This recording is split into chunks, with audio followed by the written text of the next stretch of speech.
Why did Johnny Carson live his final years in total isolation? He was America's king of late night, loved by millions. In 1992, 50 million people tuned in to watch his final episode. But after that final episode, he simply vanished. No interviews, no comebacks, and almost no public life at all. So, why did the most famous man on TV disappear into total isolation? That's the mystery we're about to uncover. When Johnny died on January 23, 2005, no public memorial service was held. From the 1980s until his death in 2005, Johnny Carson lived in his Malibu home, seeing fewer than 20 people per year outside his immediate household. You might wonder how this was possible, considering Johnny was the host of NBC's The Tonight Show from 1962 to 1992. That's 30 years of constantly being in the public eye. How could he make sure that he limited his interactions with people, especially when during that period, Johnny interviewed over 7,000 guests and had done about 4,531 episodes? No wonder Johnny Carson became the most famous face on television in that period.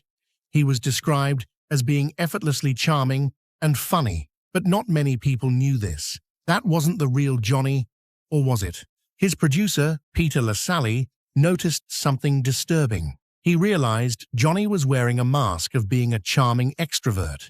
Peter saw Johnny switch from being an energetic, charming man to dropping monotonous sentences while missing his couch at home. To Johnny, being a TV presenter was just a job he had to do, and there was a reason for this, which we'll soon tell you. So, anytime the cameras stopped rolling, Johnny was already looking for ways to avoid people and get out of the studio. Small talks. He didn't even want to talk to any of the crew members or even his colleagues. Johnny would rather be alone doing crossword puzzles than do that. What about talking to fans? That was a long shot. Johnny was so determined to avoid people that he instructed NBC to make his own private exit for him. He would return each night, but the routine stayed the same. There were times that his routine got threatened, like when he got invitations to industry events. Johnny treated those events as if they were burdens. He avoided them when he could, and when he couldn't, he reluctantly went. In a year, Johnny would only attend around 12 industry events, while his competitor Merv Griffin attended around 45 or more each year. Johnny had an excuse for not going to those Hollywood events. He would claim parties are for extroverts and preferred to go home to talk to his dog, not his wife. What a man! Could this be the reason why Johnny had 4 marriages?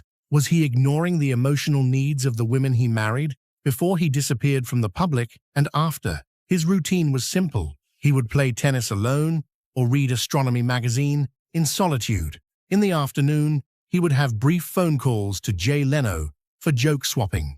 Their interaction was controlled and professional. Even when he got visitors like director Howard Smith, they would have a small chat before Johnny asked them to stay quiet and watch the stars. Smith said Johnny was content, but was that contentment, or was Johnny's past still haunting him, even during the last days of his life? What is Johnny's past? You'll see what we mean soon. In the evenings, Johnny always ate at home, but it wasn't as if he didn't get invitations for dinner outside his home. His 4th wife, Alexis Maas, said they had quiet dinners, no guests, unless family. She claimed Johnny thrived in that silence. Did he really, or was he being selfish? Rather than talk to her, Johnny would prefer to read, play tennis alone, or just watch the ocean. Johnny was too focused on himself and not the needs of his wife and those around him. But Johnny also was a charitable man. He privately and without fanfare wrote out millions of dollars in checks to charitable causes to strangers. However, how could this same man hardly give his wife attention? But it wasn't just the women he married, he did this too, as you'll come to see. It isn't really surprising that Johnny turned out this way. When he was young, he wasn't like other kids. While neighborhood children played baseball and chased each other through Iowa cornfields, he stayed inside, reading comics or perfecting card tricks from a mail-order magic kit he'd begged for at age 14. He usually experienced stomach-knotting dread before social interactions. It was so bad that when guests came to visit, he would crouch behind his family's upright piano. Sometimes he would hide in the shadows and shuffle playing cards, all to avoid guests. He had to, because if he got too noticed and wasn't perfect, he could get in trouble. His mother Ruth demanded perfection from him and his siblings. However, she didn't think John would be capable of anything close to perfection. Imagine letting a child feel like they can't be good enough. She even thought as a boy, Johnny would always be filthy and she didn't like dirt. Imagine that. Ruth was ruthless. She didn't act like a mother, but like a cranky captain of a warship. Affection? That was a currency in her household, and she was stingy with it. Compliments and warmth had to be earned. Even when he became successful as a late-night TV host, there were reports that she ridiculed him. Could these reports be true? Did she hate her own son? When Johnny got his cards, he practiced his entertainment skills on family members with card tricks. He would follow them around and ask them to pick a card. He then decided to perform in front of people despite being shy. His mother supported him and made him a cape for his first performance in front of the local Kiwanis club. Eventually, he debuted as the Great Carsoni at age 14 and was paid $3 a show. Johnny realized something. The audience loved him. The warmth he felt was different from the pressure he felt from his mother. When his mother died in October 1985, at 84 years, he didn't mourn her. Instead, what he told his friends was the Wicked Witch is dead. Johnny's refused to attend the funeral. But, however, what happened next shattered what he thought about his mom. In her home, Johnny made a discovery. It turned out that inside her home, she kept a large box filled with clippings from his entire career. Every article, every review, every mention. The woman who never showed him affection had been his biggest fan all along, collecting evidence of his success in secret. Johnny took that box and kept it in his bedroom closet for the rest of his life. Did he regret not attending his mom's funeral? Could he have forgiven her for his childhood at that moment? Living in that kind of dysfunctional environment destroyed Johnny's perception of people. He would rather avoid them than make a mess of interaction and get scolded. But deep inside, Johnny wanted to be loved. He enjoyed the attention he got from doing card tricks for people. He decided he wanted to be a magician. Some reports claim Mother nastily discouraged him. These reports may not be true because she secretly kept the large box we talked about before that contained clippings of articles about his progress. Or did she discourage him first and have a change of mind later? Or maybe she didn't want him to be a magician and was fine with everything else. While he was in the United States Navy, he discovered something about himself. He could actually do it. In the Navy, Johnny showed the ability to engage and win during physical combat. He was an amateur boxer in the Navy, and out of his 16 fights, he only lost one. So, U.S. Secretary of the Navy James V. Forrestal asked him if he wanted to remain in the Navy, but Johnny said no, and revealed he wanted to be a magician instead. Forrestal must have been stunned. So, he asked that Johnny perform a trick for him. But Johnny didn't just wish to become a magician. He had the skills for it. Johnny was able to amuse and entertain Forrestal. From that experience, Johnny realized that if he could entertain and amuse someone as cranky and sophisticated as Forrestal, he could entertain anyone. Then, he made a decision. He wasn't going to be a magician anymore. He was going to be a comedy writer. To achieve this, when he attended the University of Nebraska in 1946, he majored in journalism. Writing comedy would allow him to entertain without really interacting with people. However, some months into his program, Johnny switched courses to speech and drama. Why the change of heart? Johnny didn't want to write comedy anymore. He decided he was going to be a radio performer instead. There was a reason for this too. Johnny had begun to perform magic tricks for money. He made about $25 per show, and he wanted a career that would give him a feeling close to that. Being a radio performer seemed like the best choice. By 1949, he was done with college, but he wouldn't become a radio performer. However, his college training prepared him for what he would eventually be, a TV host. And after failing and not giving up, Johnny finally got his show on NBC in 1962. Why would a shy and introverted person choose to be a late-night TV host? Remember his weird perception of love?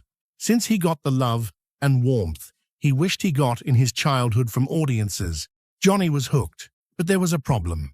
He was unable or unwilling to try getting that love from the women he married. He didn't even look for it from his 3 sons by his first marriage.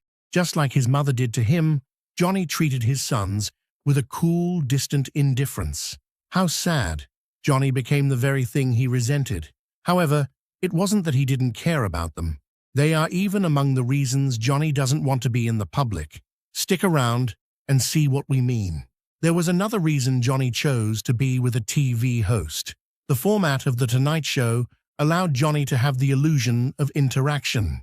The show became his therapy, a way to escape the trauma of his childhood. The talk show was in a controlled environment. The interactions were scripted and the outcomes were predictable. Johnny simply wanted to eat his cake and have it, to be with people while not really being with them. However, despite this, Johnny planned to leave everything behind when the time was right. The show stopped being therapy as his fame increased, and that fame interfered with the quietness off camera that Johnny wanted. That game even cost him everything, and you'll soon see. On the set of his show, he didn't mind the cameras, but off it, he wanted absolute privacy, which fans wouldn't give him. However, it seemed like everything he did was because of his childhood, which served as the blueprint for everything that followed in his adult life. That childhood really wasn't one he would like to remember. Also, it wasn't the only reason Johnny lived his final years in isolation. Johnny was sick, but this part of him was something he wanted to keep from the world. In September 2002, 2 years before his death, Johnny's representative kept on insisting he was in good health. Even Johnny himself told CBS News that he was fine when tabloids kept saying he wasn't. But Johnny wasn't fine, and he was the one that brought his illness on himself. Let us explain. While it wasn't clear when Johnny began to smoke, one thing was clear. John loved to smoke, or did he? In the 1960s, Johnny smoked everywhere, even on live television. At the time, it was allowed, and Johnny took full advantage of it, or maybe abused it. Johnny was a chain smoker, and NBC archives reveal the shocking figures. Johnny likely smoked 40 to 60 cigarettes every single day.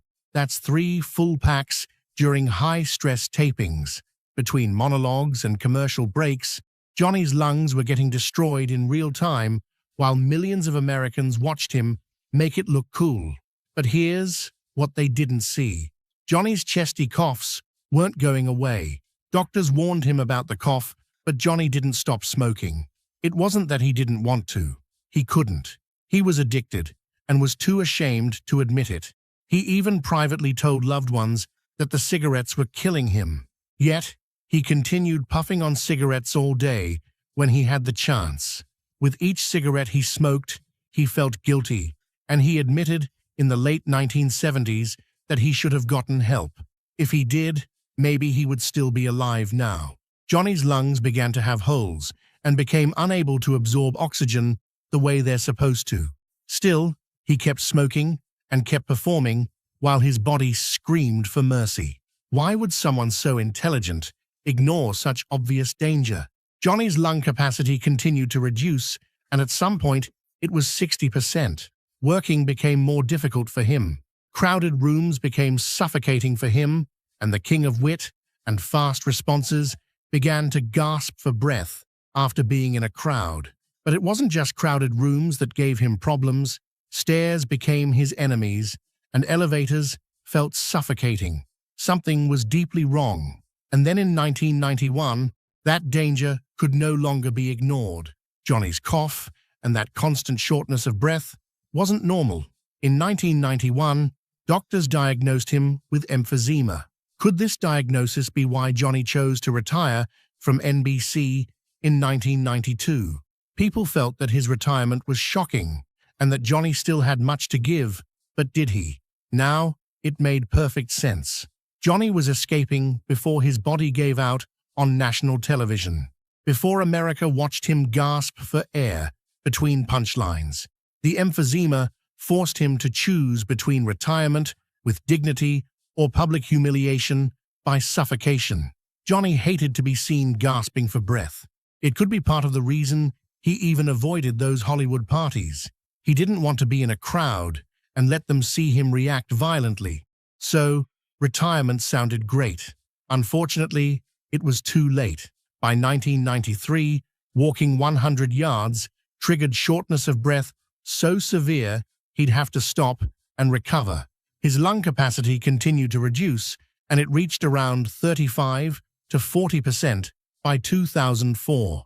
Most people at that level require supplemental oxygen just to sit upright.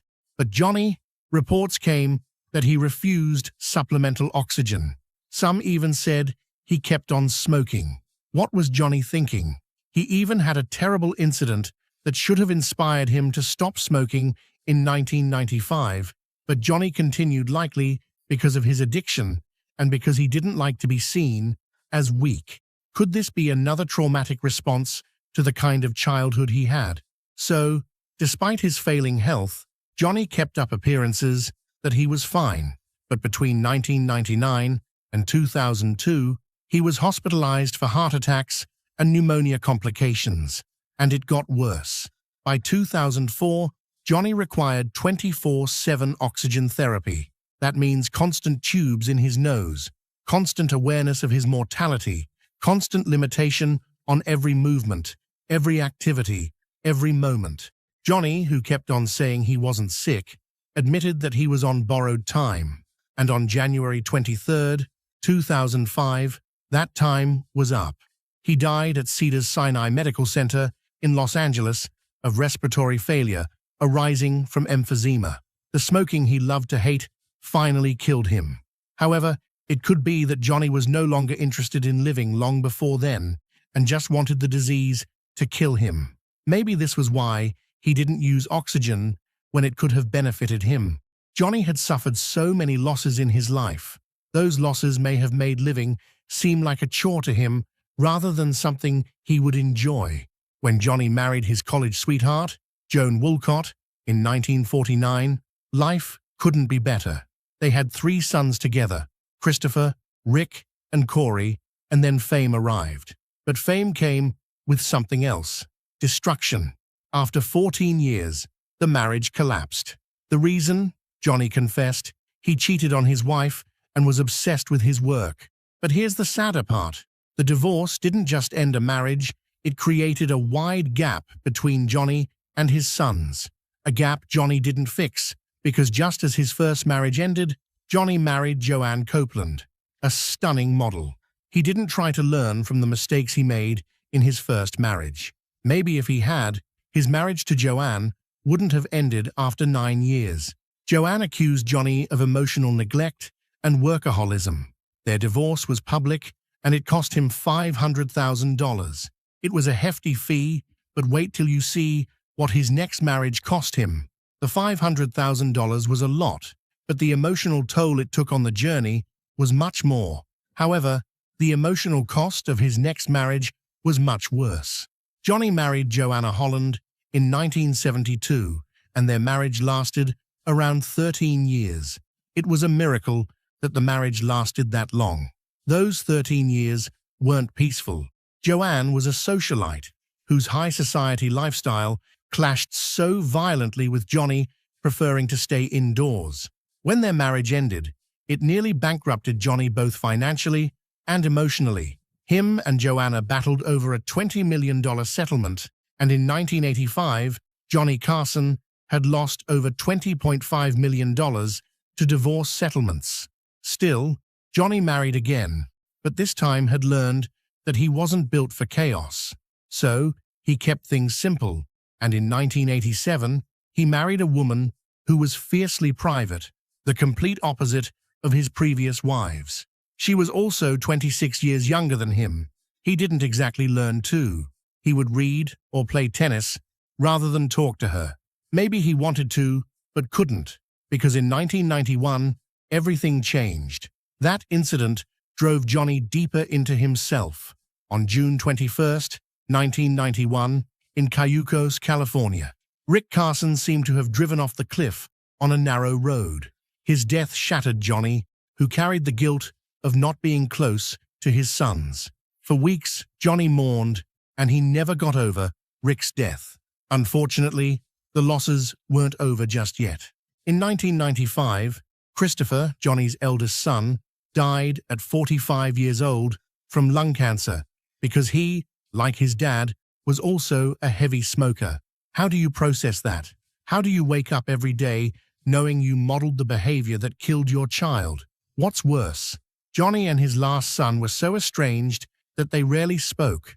A lifetime of fame that brought everything except the one thing he needed: genuine human connection. Johnny always lamented the point of everything he had when he outlived 2 of his sons. What's the point of all this? He would ask those close to him. Really, what was the point?